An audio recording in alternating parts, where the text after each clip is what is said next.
What's up, you guys? Welcome back to Maple and Root. First, I really want to thank you for your overwhelming support in free homeschool year. I am just totally blown away. Like, really, truly, I'm just absolutely blown away. Okay. So thank you for joining the group and for all the shares on Facebook and YouTube and Instagram and following the hashtag and all those things. Profoundly.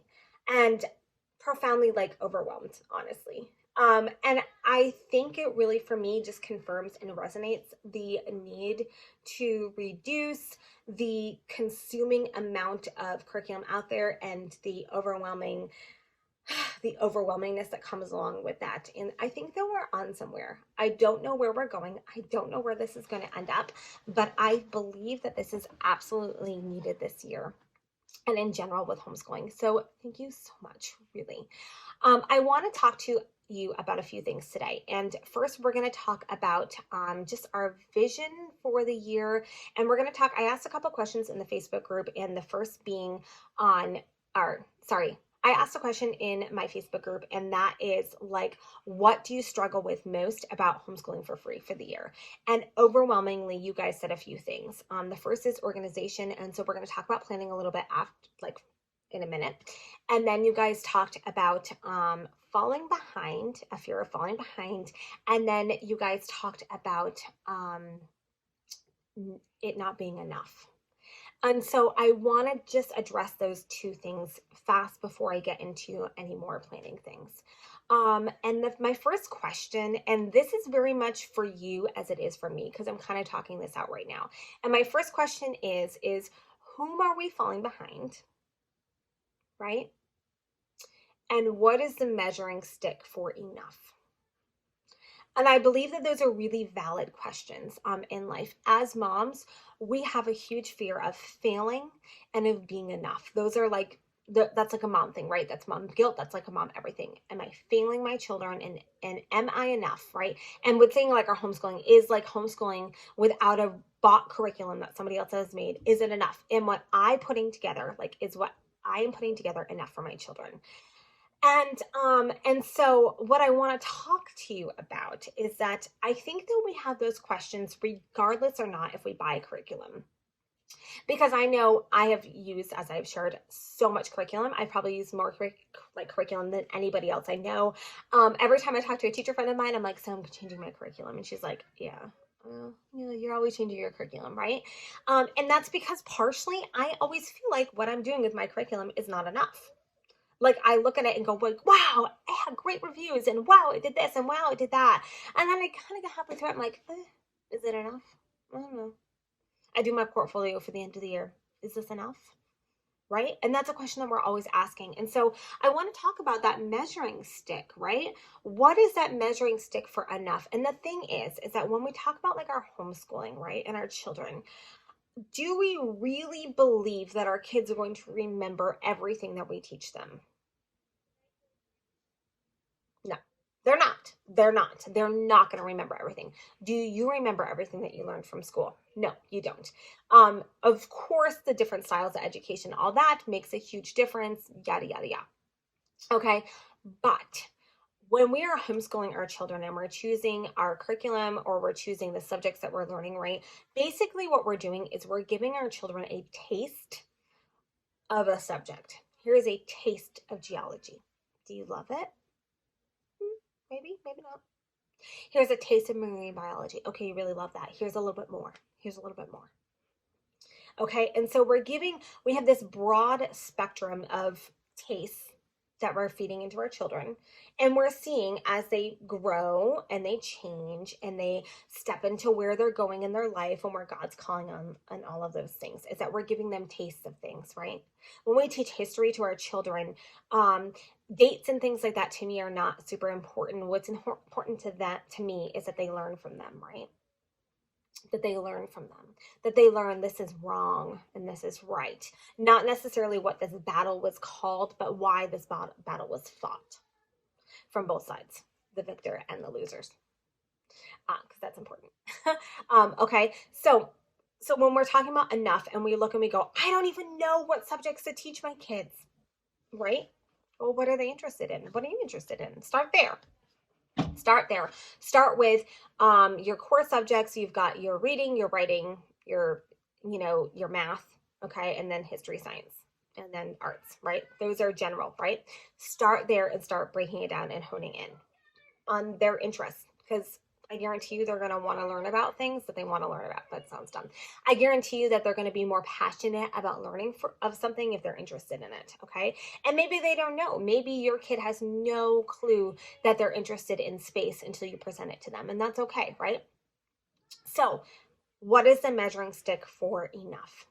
Okay, because we know what we're doing is we're creating children who will grow up and they'll be interested in a whole wide variety of things. And we know when they grow up that there's certain things that they're not going to remember or be interested in. So why stress ourselves out with like, I've got to teach all the everything? Because the newsflash is that we're not going to teach all the everything. We're never going to be able to present our children with enough. We're not. We are never going to be enough. We're not. Okay. So we may as well hone it down, focus on specific things, and teach what we teach like well. Okay. So if we're going to teach, if we're going to take a whole year and we're going to learn about space, okay, then I'm going to make sure that I'm going to teach them well in that space instead of like space, marine biology, chemistry, anatomy and physiology, okay? And then just kind of like just to get through it.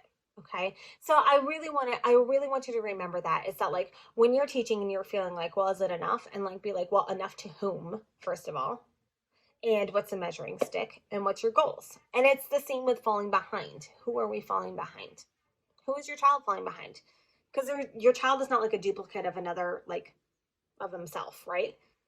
He can only fall behind himself, and that's not even possible. And our kids learn and they grow at all different stages and all different rates in all different ways. So as long as they're learning, they're not behind because that's the capacity that they have. And I've seen like a lot of people be like, oh, well, I unschooled or I homeschooled for a year and they fell behind. And they might have fell behind like a standardized something. And I'm not even talking about that, right? They might have fallen behind that, but what did they learn in the year? Like, did they fall behind on what the standard would be for X, Y, and Z, but they learned, Q, H, and A? So there's some things to think about. Okay. So as we remember that, as we're planning our year, and I do so desperately want you to remember that and to keep that in mind, let's talk about the like actual planning. Like, how are we going to go out and plan this year of no curriculum? And this is something that I've kind of have done a lot of thinking about this year. Okay, and so the first thing is that when we're writing a paper, if you remember back in school, when you were writing a paper, what was the first thing that you did? It's the first thing that you did, you might have done like a Venn diagram, and you might have just kind of written some things down. So I want you to start there. I want you to start down just by jotting down goals or things that you really think that your kids are going to want to learn this year, or maybe like some math skills that you need them to learn or whatever. And I want you to start jotting that down. And once you start visioning and you start dreaming about what your school year is going to look like, I want you to start with an outline. So go ahead and take each subject, okay? So go ahead, make sure you have your basics, your reading, your writing, your language arts, spelling, all of those things. And go ahead and just start making a list, right? Of these are the subjects that we're going to cover this year. For me, I know in history where we're going to cover this year, we're going to cover from the 1500s to hopefully the Industrial Revolution. That's like where we're going this year. So I'm going to write that down. Okay. And you might not know everything about the subject yet. That is okay. It is okay. If you're going, I don't really know a whole lot about what happened in the 1850s. Write it down. Okay. Start there. Okay. And so when we start there and we start with this general outline, we can then start filling that in for our planning for the year. And now there's two different things that you can do. You can say that like, okay, I know my kids really want to learn about X, Y, and Z subjects. And then that's what you put down, like, this in history, or this in science, or this in literature. Okay. Or you can go, okay, well, I know what's on my bookshelves that we haven't done or what they're interested in. And so let's really take some time to really study what's on our bookshelves. Because again, we're all about what this year? Free.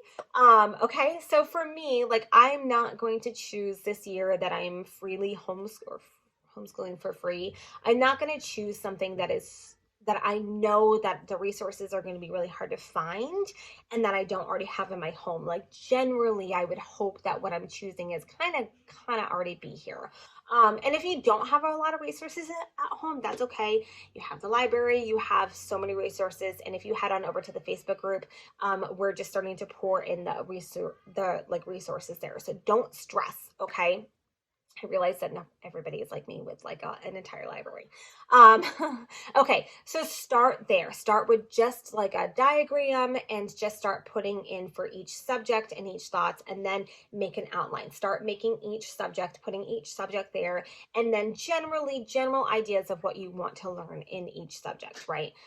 That's like a good place to start. And it's a good place because from there, you can go deeper and deeper and deeper into where you're starting to plan on the daily. Okay.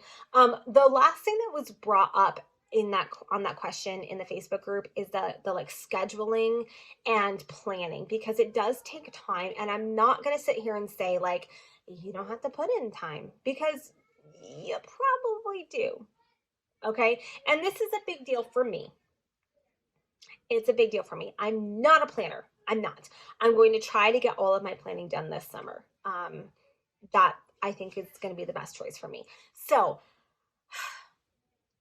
you can plan everything this summer, like I'm going to, or you can go ahead and choose an hour out of your week and plan for your week, because I think that you can do that. And I think I'm going to have to do that as well throughout the school year.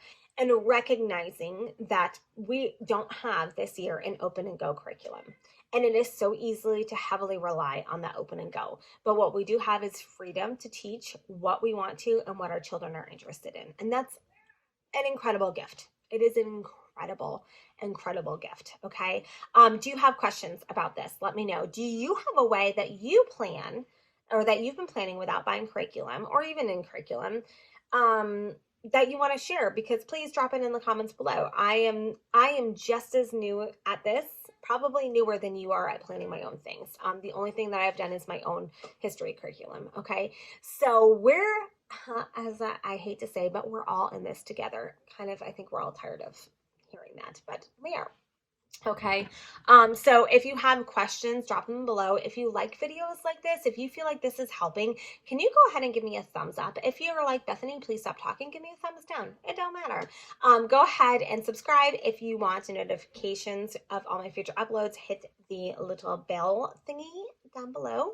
And be sure to follow our hashtag free homeschool year.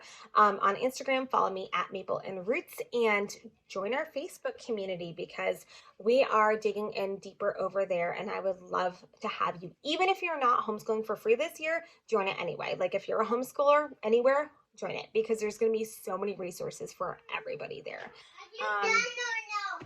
I am now. Are you done or no? Okay, everybody, thank you so much for joining me. Wait, you are done? I'm not done. And now there's two. Mama. Bye, you guys. Thank you so much for all your love and support. And I will see you on, what's today, Tuesday? I will see you on Thursday. Bye, y'all.